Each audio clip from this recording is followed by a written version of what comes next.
Hi, and welcome to PodRocket, a web development podcast brought to you by LogRocket. LogRocket provides AI-first session replay and analytics, which surface the UX and technical issues impacting user experiences.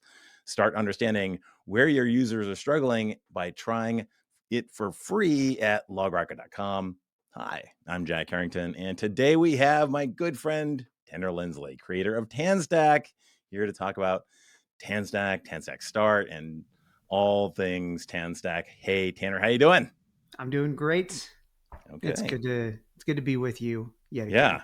Yeah. We've only met a couple of times. Just a few. So for those that have been living under a rock and don't know what TanStack is, let's talk about what TanStack is, and then we can start getting into cool stuff like TanStack Start, TanStack AI, TanStack DB. TanStack's it's a group of people. We're building open source software. We're keeping it free at all costs, unintended.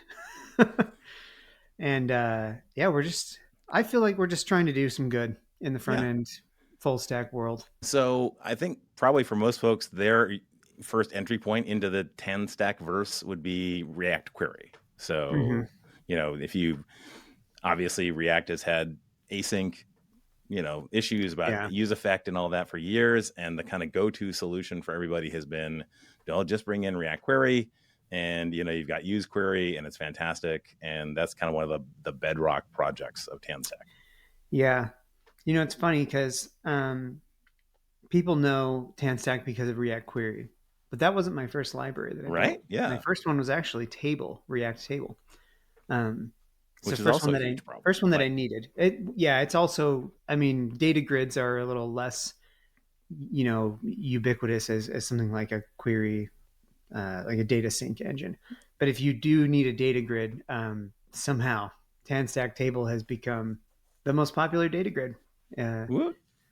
Open source popular data grid, right? It's obviously not the most financially successful data grid. It is free, but but it's popular. People love it.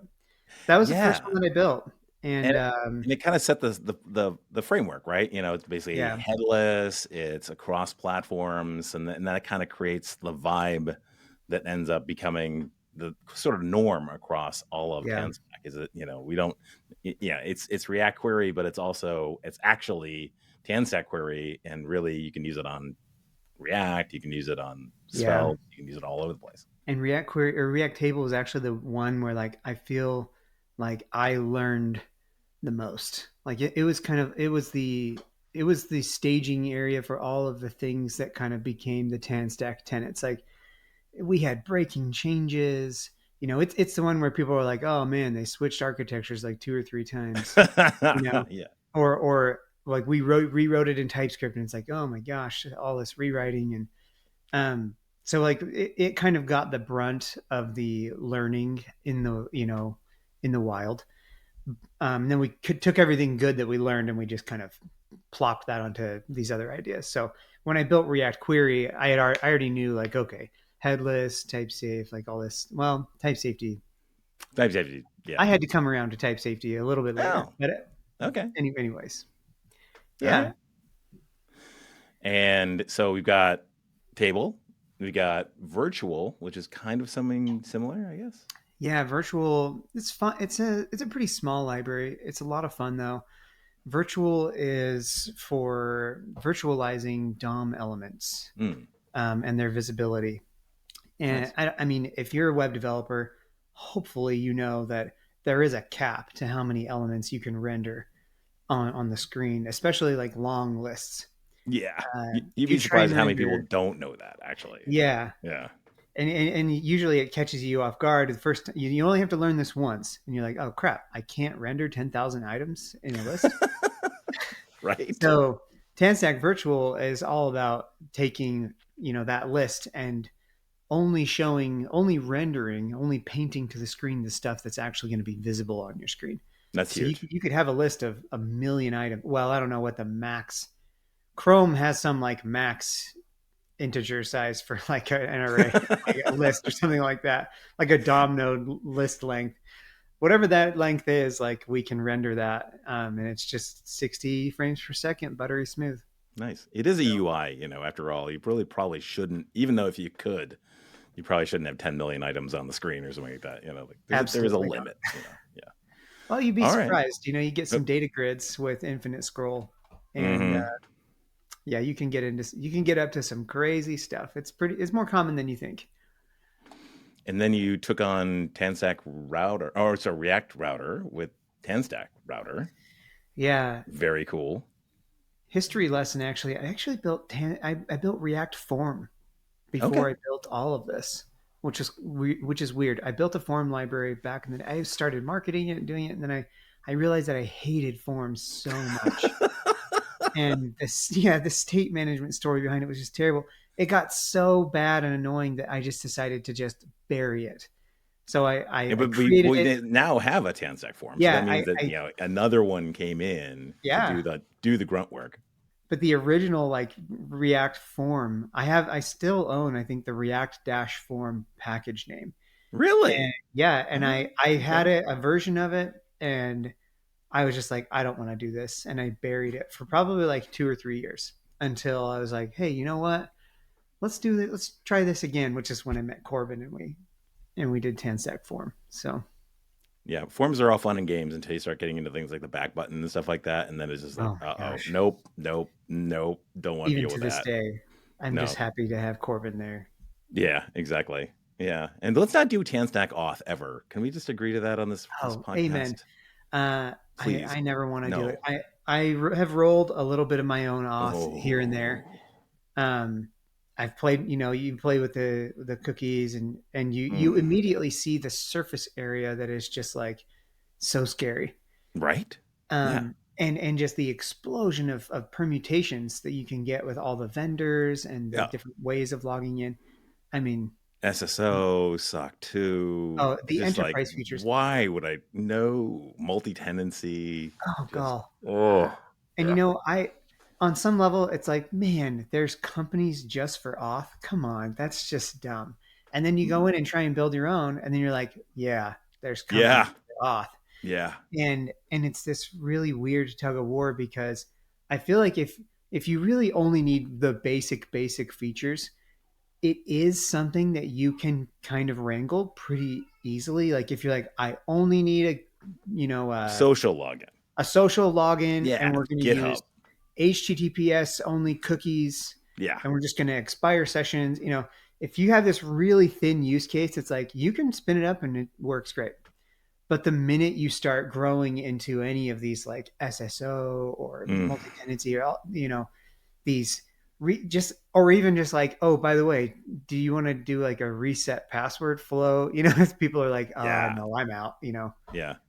Like So self-service SSO stuff where you want to be a SaaS and then you want companies to go and like sign up with your service and do the SSO integration themselves, as yeah, opposed to you having like a person. I remember when I saw, I think it was WorkOS had like a whole UI just for that.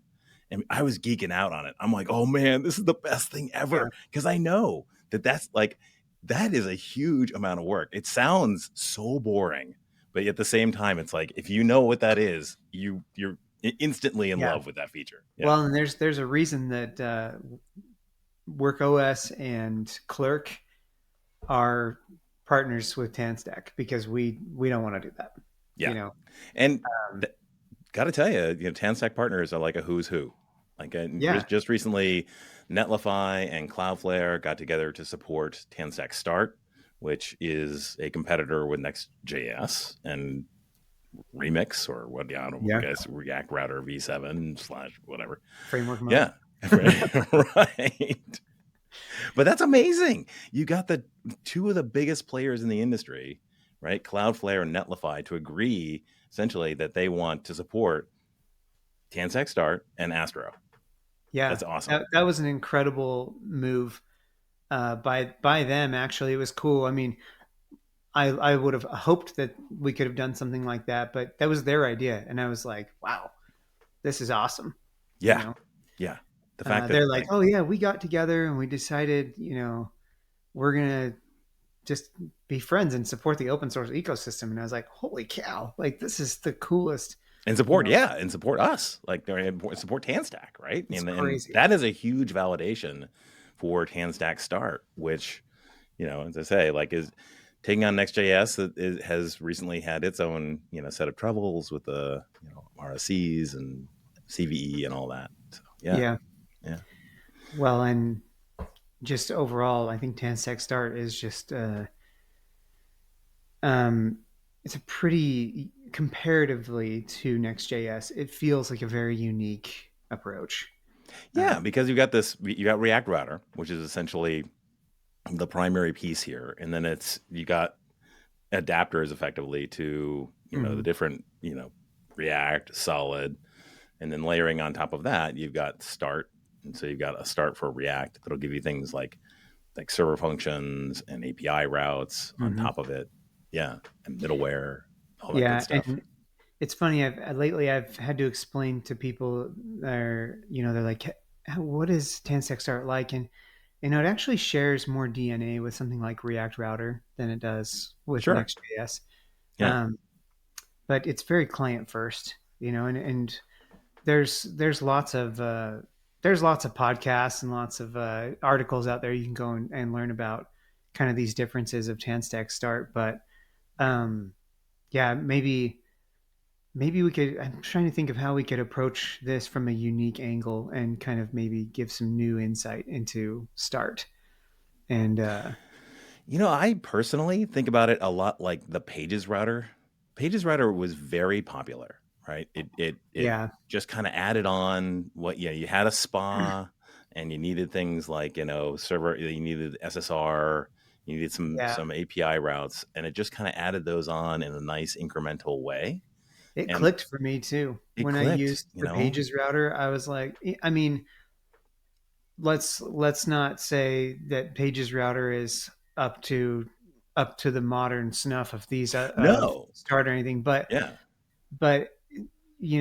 as far as like DNA goes, like the Pages router would be like so similar to where like a really watered down version of what TanStack Start is today. Like the model, right?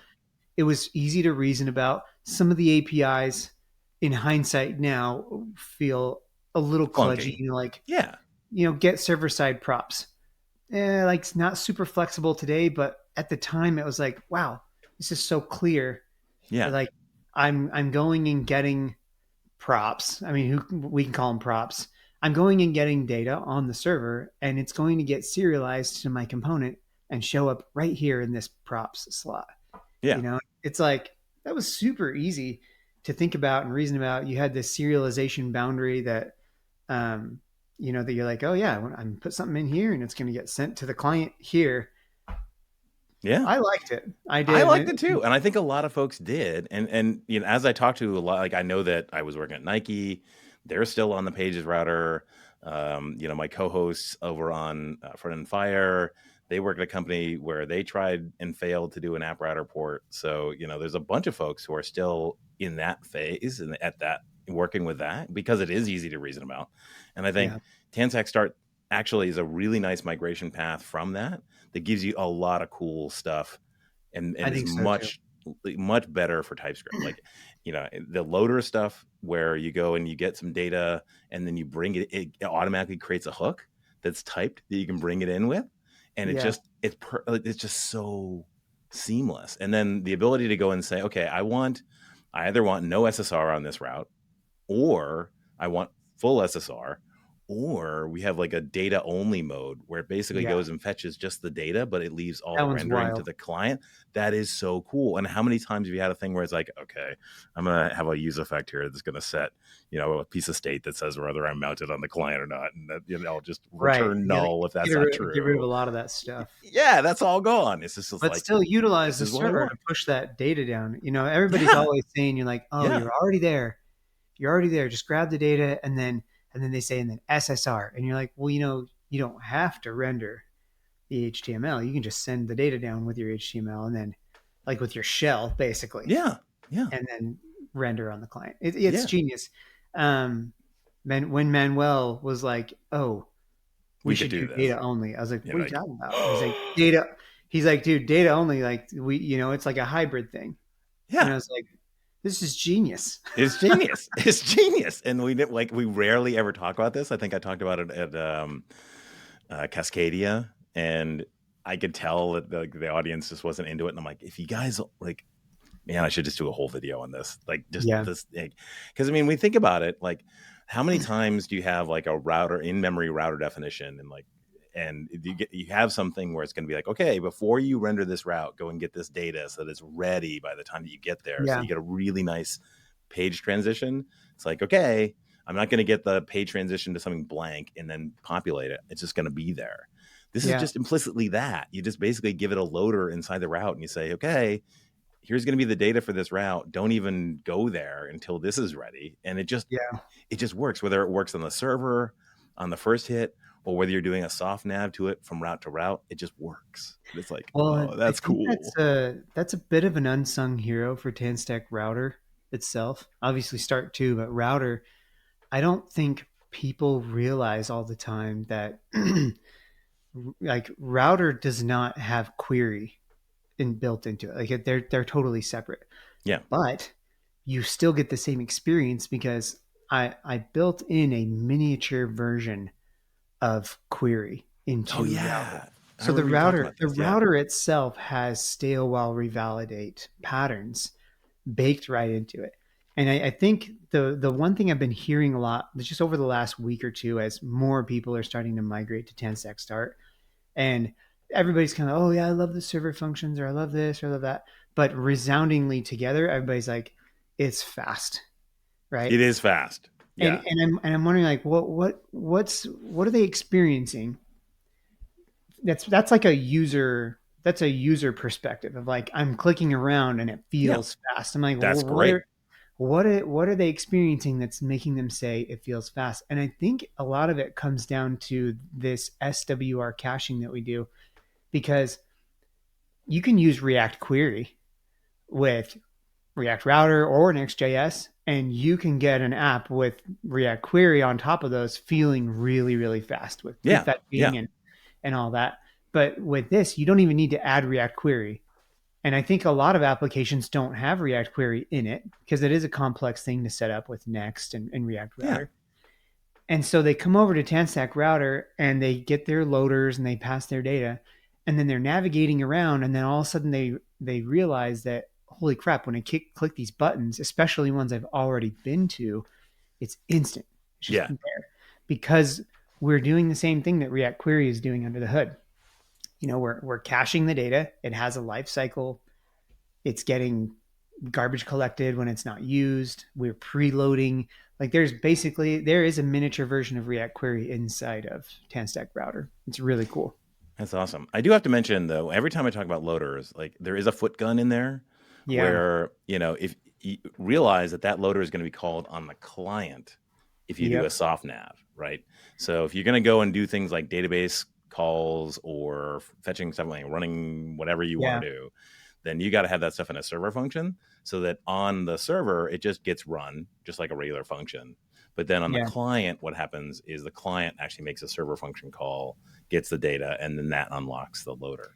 And that it's really clean, it's really symmetric, but it is so easy to just like, oh, I'm going to do what I used to do in get server side props and just like drop a DB in there and just go and get some data. Nope, that's not going to work. It's going to work on the server. It's going to work on the first hit. But then if you do a soft nav back to it, it's going to be like boom, or soft nav to anywhere else. It's going to be boom. Yeah. It's watch out. You know, there's a theme there for a lot of the TanStack libraries, like query. It's kind of like once it clicks what query is doing with its caching and with its keys and caching, and you know, once that lifecycle clicks, you're like you're unlocked, and you're like, oh man, I know how to. I don't need to learn anything else. I just know how to use this, and this is the greatest thing ever. And this is the similar unlock for TanStack Router, is that it's isomorphic. And I hate that we have to use that term and that we have to educate against that, because there's been so many different flavors over the years of what SPAs are, what they mean, and what isomorphic means, and API designs. Like, you know, like React Router v7 framework mode. I mean, it's isomorphic as well. They just designed their APIs to be environment specific. loader for server, client loader for the client, and ours are just together, right? And so yeah, it's like once you realize that a loader is just going to get called all the time. Like if there's anything that someone can take away from this little moment of conversations, like your loaders, actually it's not just your loaders, but especially loaders included, like everything that you write with TanStack Router and Start is going to get called both during SSR Right. They're and on on the the server client, or on the client. Right. unless there's an explicit boundary of like create server function. Okay, that's only going to run on the server. Or there's a client only, component. Okay, that's only going to render on the client. But other than that, everything's always going to render in each environment. Yeah. And I think once that clicks, the productivity can begin. And I do want to say that there's this really nice like ramp of complexity from React Router in like a code mode where you basically define all your routes in code into like a file router where you're still SPA, but you're actually defining your routes in a really nice way in your SPA routes in a nice way on the file system. And you actually, and you talked about this on another show where like you can actually define that file system. If you want to go that far, you can actually like make that happen. And then into Start where it's like, okay, building on top of that, you also get, API routes and server functions and all that. And so then that's a really nice thing for folks to realize is like, you don't need to like lift and shift, to get that kind of increase of functionality. Right. You don't have to like, oh, I know I have to have API routes. Okay, that means I need to move off of Vite SPA and then blah, blah, blah, blah, blah. It's like, no, it kind of harkens back to that pages router thing where it's just like, you just add Next as a dependency and you get, totally. Blah, blah, blah. Yeah. And you know what? I've got to hand it a little bit to the React Router team. Like they nailed a lot of this before we did, and not to say that they nailed it perfectly, but they had a lot of these concepts before we did the hybrid file based routing. With the periods for like flat file based routing, virtual routes. We call them virtual routes. They just, I don't know what they call it, but they had something similar. They worked really hard on that and they announced it and they're like, hey, you can configure your file based routes using code. And we were like, hey, that's really cool. And I was like, hey, check this out. And then I went to sleep and woke up the next morning and Manuel was like, hey, so can we? And he pushed it and launched it. I was like, that's hilarious. I was like, cool. Oh my God. So a lot of this stuff some of the stuff is definitely like, learned from other frameworks, even Next.js. We definitely have been inspired by a lot of these other frameworks and what they're doing, but and there's nothing wrong with that, Yeah, there's nothing wrong with that. Yeah. I think that we're doing it in a much better type safe way. I think that we have a knack for building APIs that are really pleasant to use. Yeah. So it's not necessarily that we're doing something extremely novel, honestly. In fact, I said this in my talk in New York a couple weeks ago, but we've been built like before Next.js and before React Router, Remix or whatever. This is how you built full stack React applications. This is how it always worked. You would have this initial phase of SSR, and you would mount into an SPA, and then you would just run everything from the client, and you had to write isomorphic code, and it was a great era. It was very young. People were building their own SSR engines with Express. That's why Next.js, was a big hit. Exactly why it came to exist. There was so many homebrew. I mean, I was at two different companies and they each did like multiple different homebrews of SSR. And you're like, oh God. Yeah. And it's like, oh yeah, we have Express and then it calls render to string and we're doing a bunch of things. And then it gets to the client and then we're hydrating and there weren't even hydration mismatch errors back then. It was just, you just broke stuff, Right. Yes. So, but I lived through that era and I thought, man, this is great. It's almost like if we rewound to that moment in time and just said, let's take what we're doing here and let's keep going with that and just Yeah. polish it and make it better and evolve around that, instead of, hey, you know what would be great is if we took all this stuff that we learned from the last decade and just kind of threw it away and started over on the server. But also, I mean, I think you've learned a lot of stuff that is very interesting from the most recent stuff. Like, for example, Oh, server absolutely. functions, right? I'm So glad. server I was happy to functions, be an observer, right? yeah, Because yeah. And there were kludgy things about server side stuff, right? yeah. It, And it was, they paid the price. They showed an example, and it's like, well, it's close, not quite right. Like yeah, the Next.js app writer server functions, it's post only, and yeah. the TanStack Start version, you can actually get to define the method. It's going to be a get, and that actually, I mean, it sounds like it's not nothing, but it's huge. It's Oh, huge it's for like awesome. content And sites, anything I that love needs that it defaults to caching. get too. I don't know Yeah. if anybody realizes that, but when you Oh, use I a didn't server realize that. function, Oh, okay. it All actually right. defaults to get, and Okay. it can That makes kind of sense. catch people Sure. off guard. But the way that I look at it is that most people's first experience with a server function is fetching data, querying data, Yeah. Yeah. and Makes sense. to me, I would want that fetch to be cacheable. Like if Yeah. you're in the browser, I'm telling you the browser level, right? Sure. Well, Yeah. you Or can't. CDN, whichever. Yeah, you can't cache a post Right. request, but you can cache a get request at either of those levels as long as everything matches up. And some CDNs need some special stuff, if you want to cache based on like search parameters or something like that. Yeah. But it's all possible. And what's cool is when you call a server function by default, it's a get, and if you pass data to a get server function call, it doesn't get serialized as payload like in the body. Right. It's It just turns in into URL query search parameters. parameters. Right. But if you turn it into a post, then we put it into the body. It's pretty cool. Nice. Yeah. No, it's really cool. And there's good isolation. It's pretty clear what's going to be the server code, what's going to be, so you don't have the use server stuff you did with the Next.js stuff. That's what I like. Is I just Yeah. like rules. Honestly, the rules can be funny or weird or quirky, like isomorphic. I hate this word, but that's what we're using to describe it. Why? It's this beautiful word. It makes us Oh feel like yeah, we're doctors or something. it's a little You've got pedantic. isomorphism. Oh God, It's a little, am I it's a gonna little, die? yeah, isomorphic, and it makes you sound smart. But Right? Yes. at least it's really consistent and easy. Like those rules don't follow you around like everywhere you go. You don't have to constantly be thinking about that rule. It's something I like to think about often with the way that we are writing libraries at TanStack is how often are you thinking about the rules of the library?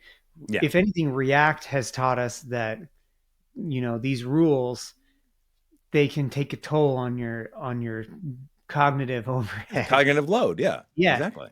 And with something like server components and Next.js, I noticed that as I was, evaluating them and trying them out in like the early Next.js versions, I was constantly going back and even from like yesterday when I was writing it, and then today I go back and I'm like, oh wait, hold on, where am I? I'm in a server function. Right. In which part of the Component. donut am I in? Am I in the server part of the donut, or am I in the client hole of the donut, or Right. Like, whatever? am I in the island or the lake or the Right. island within the Yes. lake? Yes. Yes. And I feel like with TanStack Start, you still have those rules where you're like, okay, I'm isomorphic, so I'm everywhere, baby. But then you have just from there you only have two branches. It's like, am I in a server function or an API route? Am I on the server? Right. Or am I on Or the am I on the client? I client? only want to be on the client, right? There's Yeah. there's only three circles that you have to think about, but it's not nested. It's not this recursive experience of you're constantly shifting around. Yeah. I think that's helpful for people, honestly. Definitely. I mean, I'm not a super smart guy, but like, I remember I went to a bar with Carniato and Mishko Hevery from the Angular team. It was Love just me the so. three of us. Yeah. Yeah. And we were just drinking beers and then talking about, I think we were talking about like the signals spec, and then they got Naturally. into the donut hole problem, and at a certain point I'm like, it's either the beer or the conversation, but I just cannot follow like what you guys are on about. Like Or you it just was don't want in to. the yes, exactly. I just want to make an app, man. Yeah. Like I don't care You're about like, the nested donuts and the thing and the async signals. I don't care. I don't like. I just help me make an app. that's easy to lose sight of, I think. Yeah. I think that happens a lot within the like the dev tools community. And I wake up every morning and I'm not afraid of a lot of things. Like very few things I'm afraid of, but there's one thing that I am afraid is that I will lose touch and Yeah. become this like, it's that Simpsons gift. It's like, am I out of touch? No, the kids are out of touch. It's like the kids, and I'm just afraid that I will get out of touch with reality, and which is why constantly I'm always looking for, like, even though I want to wake up and do TanStack 100% of the time, I'm always looking for family members or friends or something like, hey, let me build you. I want to build Yeah. this app. Right. I mean, software engineers, that's our life, right? Yeah. If it's not our parents coming to us to fix the printer, it's friends and family coming to us to be like, I got this idea for an app. I know. And Yeah, you're exactly. like, oh, but at the same time, I like to take those opportunities, even if I don't tell them I'm going to build it, and just like, well, what is it like to just go and build something in? I spent 10 years in product, like in a SaaS product, a very deep, crazy SaaS product called Nozzle. Yeah. And that 10 years was enough for me to know I don't really want to do product for the rest of my life, but man, was it the most valuable experience I've ever had in my life. Absolutely, hands down. So yeah, if you don't have that, it's so easy to get into architecture astronaut space of like this and this and this, and you're like, dude, I'm just making an e-commerce site. Like, right. I just need to know what the product is. I just need a fast page load, whatever, that kind of thing. And I feel like I'm extremely pragmatic, almost to a fault. Somebody comes to me and they're like, Tanner, got this idea. I want to build this shop.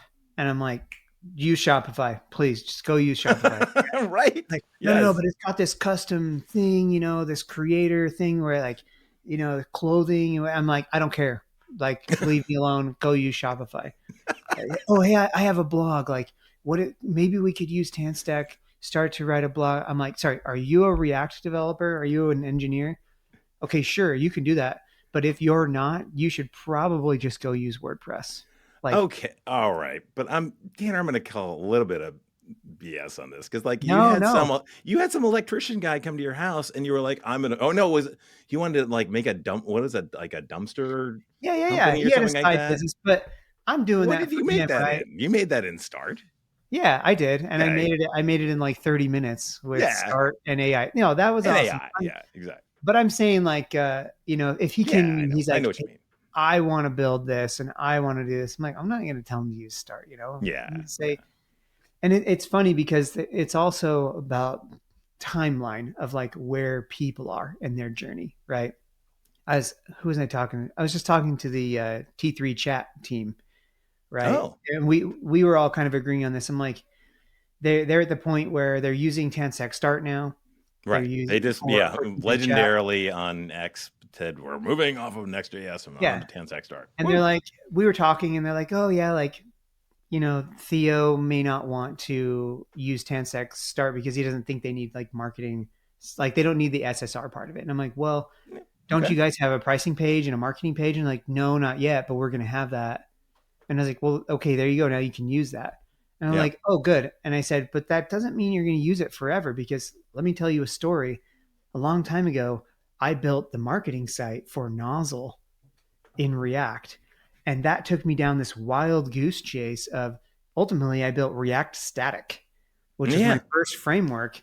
It doesn't exist anymore. I mean, it does, but it's old and nobody uses it anymore. But React Static was like my answer to be like, oh yeah, I'm going to do a CMS and all this stuff and with static builds. This was when I was competing with Gatsby and early Next.js. Oh yeah. Okay. Yeah. But like something the ISR or the SSG type stuff. Mm-hmm. Yeah. Something interesting happened though.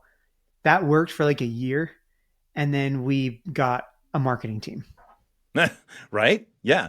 It's And interesting. Yeah. Okay. they were like, okay, we want to build this new page. And I was like, okay. And it killed me on the inside because I did WordPress for years. I mean, we all did, right? And traditionally I would be like, go make a new page template and leave me alone. Yeah. Go make a new page template and edit the HTML however you want and leave me alone. I don't want to be a part of it. But they had to come to me now and be like, we need a new page template. We need you to register it. We need a UI. Now I'm getting into headless CMSs, Yeah. And it's funny because so it's like eventually, depending on where the timeline you are, your tools and your teams are going to change. And like ultimately your team isn't going to want to go through you for all this. Right. They're going to want to load Google Tag Manager and do a bunch of A/B test marketing. And like, trust me, you just don't want to be part of that. Yeah. They're going to want to use jQuery and whatever, or HTMX, whatever it is. Yeah. Right. And the same thing happens with backend full stack stuff too. I kind of chuckle every time that the full stack community, we talk about, oh yeah, like I'm going to build it full stack in TypeScript and it's going to be, and we're just going to scale it to like a gajillion, and I'm like, you know what? It's probably the right decision to write what you're doing at full stack because you need something to work right now. Yeah. And you'll be able to get really far running serverless and TypeScript and maybe you'll move on to Effect. if you're like, no, we have to stay TypeScript, but it's just funny because I would call it a privilege where if your software, if your product gets big enough and popular enough and gets enough and to the point where you need to switch languages on your backend and have like a dedicated backend thing. It's that's like a BMW level problem. Yeah, we need Go. We need a whole team. We need, then you start getting into, well, how do we do API contracts? You're not writing Zod. Like you're using Open API or Protobuf and all your problems change. But we like in the front end full stack community, we like to pretend that day will never come, that it never needs to come. Which is just funny to me a little bit, but I think it's interesting to like, that's the kind of perspective I always want to have is it's like, these are tools to help me build what I need to do right now. Get this client happy.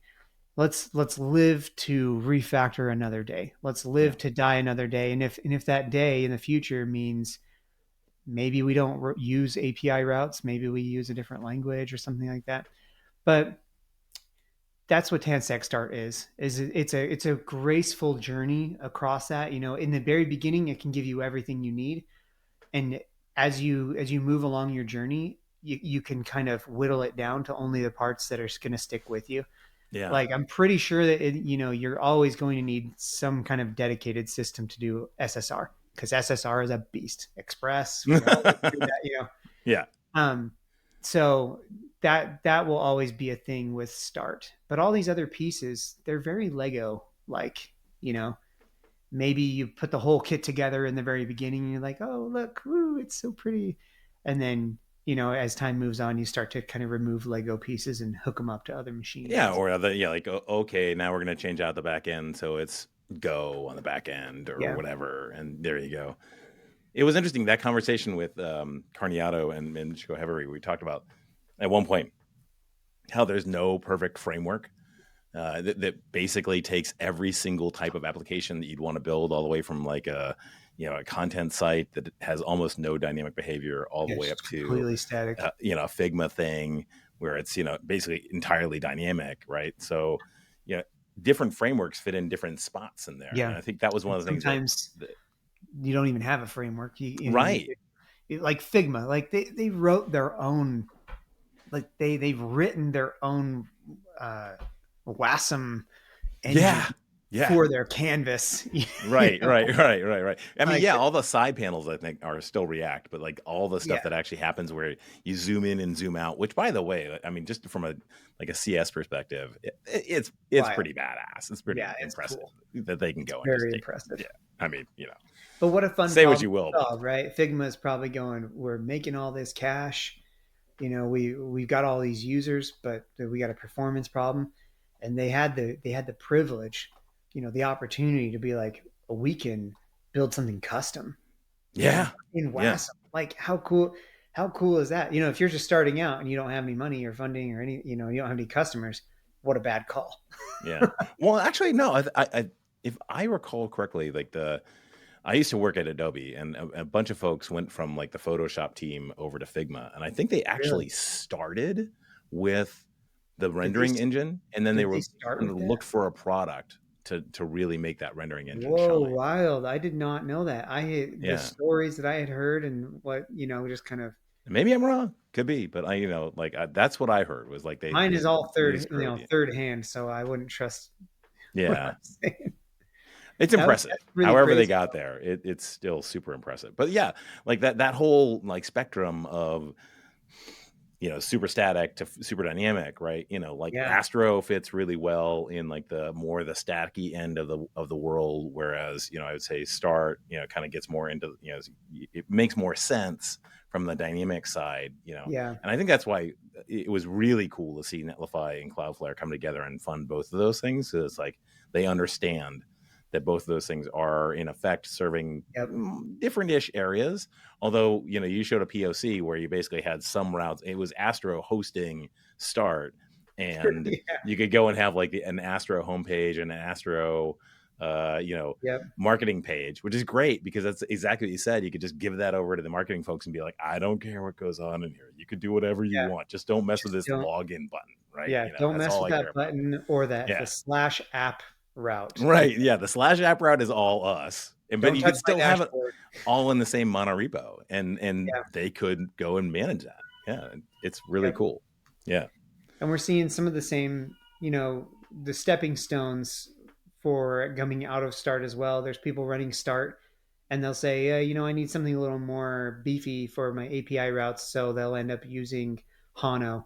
They'll stick Mm-hmm. Hano on a Start catch-all route and they'll run Hano. Or they'll use TRPC and they'll just keep using TRPC on top of TanStack Start. Or you'll see it the other way around where, like with T3 Chat, um, they ended up using Nitro for some of its server side API route stuff. They wanted like Sure. Yeah. unstorage and cached functions and kind of these Nitro-y features that are really neat. But they didn't want to give startup, obviously. So they have Nitro in front, and then on the catch-all route they run Start. Interesting. Yeah. Wow. Okay. So Yeah. it's very composable because I think people don't understand either that Start itself is not a server. Start is Right. actually a request handler. Um, and when you deploy it, Nitro or Cloudflare or Netlify or whoever is wrapping that request handler up in kind of like a little runtime server, Yeah. And But that's actually a really interesting point because we talked about this yesterday where somebody asked, will you ever have TanStack Start, be a service? Like Vercel with oh, in that space, Next.js. yeah, And, will you ever keep people from deploying it like on your own? And like, no, that's 100% like that's antithetical to what we want to yeah, do. it's You not want to be it's able not to, what we want to do. yeah, you want to be able to deploy it on a VPS. If you want to go get some, like $5.99 Minecraft hosting server and drop it on there, sure, go for it. It works. Yeah, yeah, we want it to be really portable, Yeah. and again, I just think that building building software for everybody is really hard, actually, because there's so many opportunities to optimize something for something Mm-hmm. specific that's popular. Yeah. Even internally, we've had opportunities to be like, well, if we were deploying to Vercel or if we were deploying just to Cloudflare or just to Netlify, think of the optimizations you could do, in X, Y, Z. So it's definitely, um, A balancing act, yeah, if I can throw that in there. Yeah. it is a balancing act. But we have pledged at TanStack not to bias any of the core software to services or providers. We're happy to partner with them and work on integrations, work on the ecosystem around those experiences. But the core software, it's just an uncompromisable, Non-negotiable. non-negotiable, that it just has to stay unbiased and open. Yeah. All right. Well, I should put my LogRocket podcast host hat back on and just kind of wrap up. Let's talk about like what next steps are for TanStack, where you see it going over the next year or two. How can people help TanStack? How can companies help TanStack? All that good stuff. Yeah, where it's going. I mean, we're launching some new libraries. We're not looking for reasons to build new libraries, but there are new libraries. We just announced TanStack AI. What? Yeah. Alpha. And for anybody listening, Jack is one of the leads on TanStack AI, along with Alem and me and Harry. And TanStack AI has been a whirlwind. You guys basically, after our initial planning sessions, you guys basically whipped it out in 6 weeks. Yeah. But there's so much runway there. We're going to be busy with AI into all of next year. Oh, for sure. Yeah. And so many cool things we can do with it, because now if we control like DB, which we really didn't talk about at all, and which is really cool, by the way. We could do another one on that. We can mention it really quick. Yeah. Okay, go for it. Let's say TanStack DB is another one it's in beta. And DB is a little difficult to explain. People are like, why do you call it DB? Because it's got that ORM vibe to it, but it's not an ORM. Well, yeah, it really is a database. Like if you look at the architecture inside of TanStack DB, it's a database.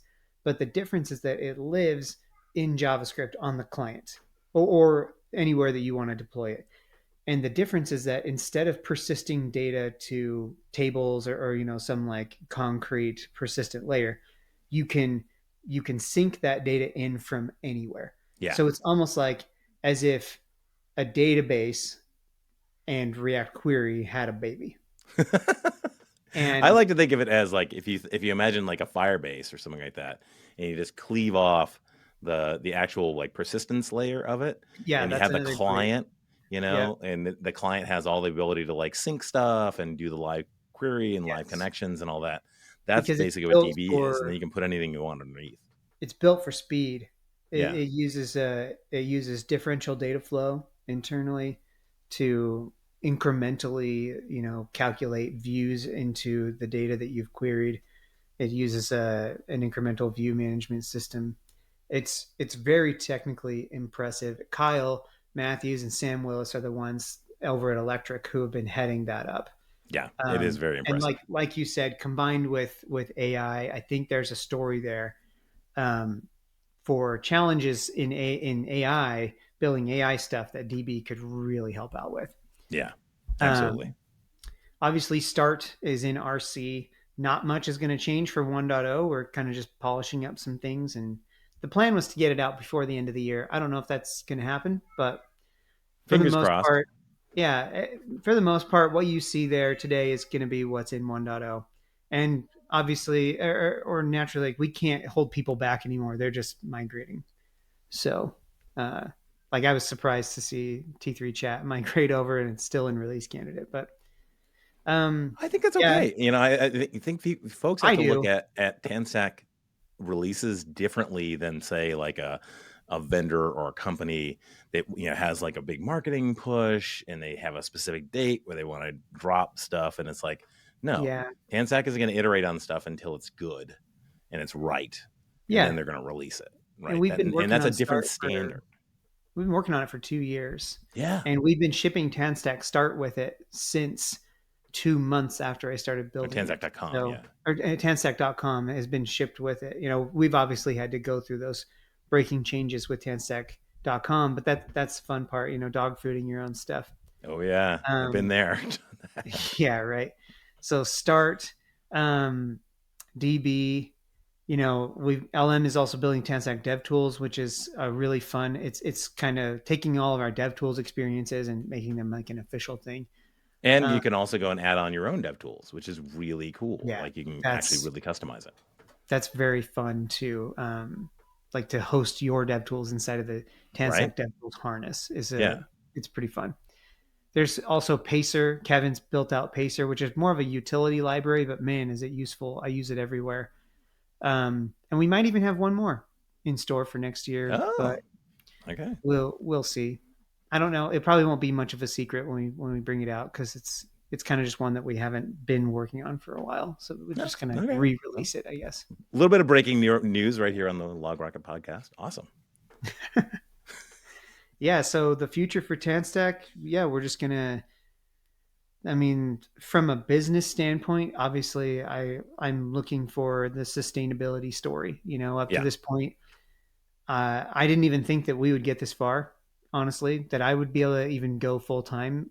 But it's been a little over 18 months now that I've been full time on TanStack Start, or I mean TanStack in general, and it's working out. I'm doing great, and I've already gotten past the threshold where I'm starting to kick a lot of money out to core contributors and people in the community, and that just keeps growing. The more partners that TanStack gets, the closer we get to basically sustaining every contributor that works on TanStack core packages. Maybe not full time. Obviously, that's the dream. Is like anybody who would want to work full time on TanStack and earn some awesome, really good money doing it. That's the dream. But the reality is that a lot of contributors for TanStack have full time jobs. Yeah. They are, they don't want to necessarily work full time for TanStack, but being able to compensate everybody for the amount of love and care and time that they put into, TanStack as a whole that's something I want to do. Whether they call it a part-time full-time job or not, I just want to make sure that people are rewarded for like the insane amount of work and care that they put into it. Well, if you're a company that depends on TanStack, or you're working on a solopreneur thing and you can throw a few bucks or a sponsorship, TanStack's way, I think that's worth doing because you guys are doing amazing stuff. If you're a solo dev or even a small company, if you do GitHub sponsors, if you go to my personal GitHub sponsors, all of the sponsorship money that goes through GitHub sponsors is actually forwarded out directly to maintainers. Love that. If you're a big company, you want to do something really fun, partnerships are the way to go. That's where we can build things together, build integrations together. You get your logo plastered all over TanStack and kind of, get to piggyback on the TanStack brand a little bit. Yeah. And we have an app creator that will give you can put your company in as an add-on. We've done a lot of cool integrations with like Neon. Yeah. So there's a lot of cool stuff there. And there's more that we have planned in that arena as well. Awesome. That hopefully we can talk about again, maybe in a little while. All right. Thank you, Tanner, for showing up. It's been awesome. So this has been the PodRocket podcast. It's a development podcast brought to you by LogRocket. And just once again, LogRocket provides that AI first session replay with analytics, surface those UX and technical issues impacting those customer experiences. And you can start your journey with it today by going over to logrocket.com, signing up for a free trial. It's great stuff. I'm Jack Herrington, and check you later.